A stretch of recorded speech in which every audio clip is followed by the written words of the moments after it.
Почитуван пратеник Талат Джафери, јас во делот на моето излагање нема да се повторувам со колегата Мицевски, за тоа дека е потребен ваков чекор и набавка на автобуси во поголемите градови,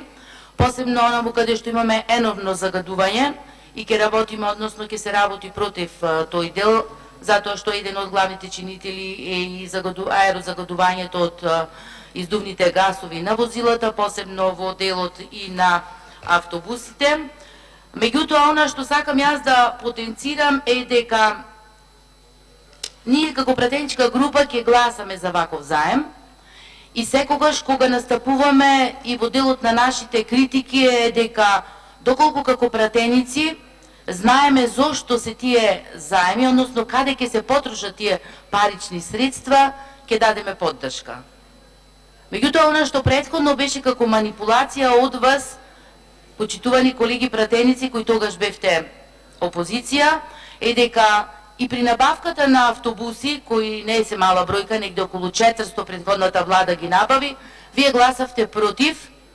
и под мотото на манипулација дека секој заем е заем кој треба да се подигне на ниво дека ќе ја задолжи Република Македонија и дека нема никаков ќар државата, мислам сега се гледа на очевид на граѓаните дека не е така. Така да треба да се размислува, односно на ваков начин како град Скопје треба и другите градови, посебно поголемите, посебно градот од каде што доаѓам јас, Битола, затоа што при делот на носењето на буџетот 2012 година, кога не беа лимитирани, односно беа дискусиите без минутажа, неограничени во делот на комисијата, само за еден амандман каде што баравме набавка на автобуси, вие како опозиција дискутиравте 3 дена.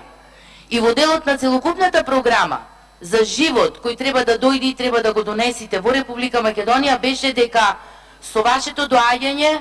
ќе направите исчекор во овој дел, ќе има екоавтобуси и по градовите, односно ќе го направите тоа како гаранција во рамките на градот Скопје, односно влада, и податаму ќе ги дистрибуирате во поголемите градови. Тоа во најмала рака е некажување на вистината, односно сега манипулирање на граѓаните. Го очекуваме понатаму, даваме шанса, макар што ќе критикуваме во секој нареден период, дека она што ќе го кажете не го исполнувате. При носењето на буџетот оваа година ниеден амандман во рамките на вака предложените не прифативте. Со тоа ја покажувате вашата негрижа за граѓаните кои живеат надвор од градот Скопје. Затоа, мојот апел ќе биде понатаму, ќе дадеме поддршка на оваа гаранција, на ова законско решение, меѓутоа ова ќе значи и еден поттик, односно давање понатаму гаранција и за другите градови со вакви набавка на вакви еко автобуси. Благодарам.